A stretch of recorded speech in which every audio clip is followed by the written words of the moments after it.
Yes, the Bible explicitly mentions a lying spirit in 1 Kings 22 and 2 Chronicles 18. These passages recount the story of King Ahab of Israel seeking prophetic counsel about going to war.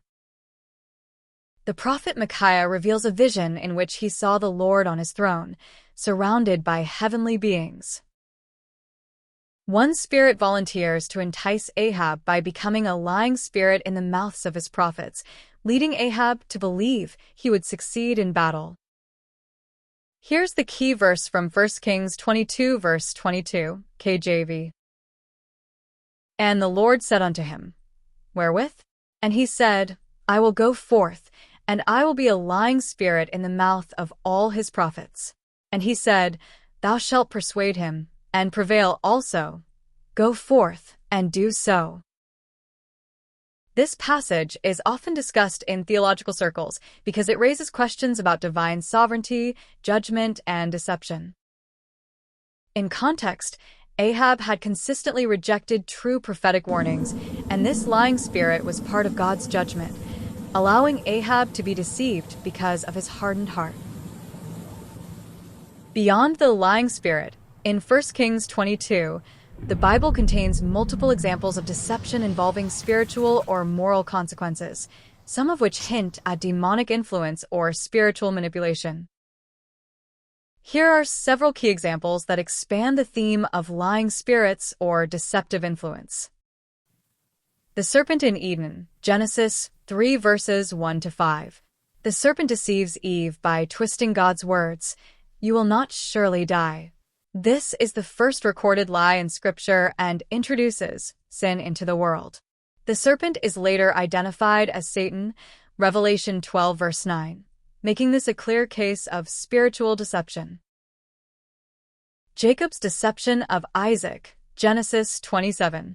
Jacob, with Rebekah's help, pretends to be Esau to steal the blessing. Though not a spirit, this act of lying leads to generational conflict and exile. It shows how deception can be embedded in family dynamics and destiny. Ananias and Sapphira lie to the Holy Spirit, Acts 5 verses 1 to 11. They sell property, but lie about the amount given to the apostles. Peter says, "Why has Satan filled your heart to lie to the Holy Spirit?"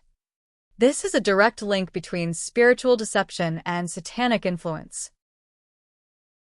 Gehazi lies to Elisha, 2 Kings 5 verses 20 to 27.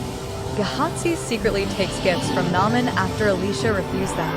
Elisha discerns the lie supernaturally and declares judgment. Is this the time to receive money? Gehazi is struck with leprosy, showing how spiritual authority confronts deception. False prophets and deceiving spirits, Jeremiah 14 verse 14, Ezekiel 13 verses 6 to 9. God rebukes prophets who speak visions of their own minds and not from him. These passages suggest that lying spirits can operate through false prophetic utterance, especially when leaders seek affirmation over truth. New Testament warnings, 1 Timothy 4 verse 1. Paul warns, "In later times some will abandon the faith and follow deceiving spirits and things taught by demons."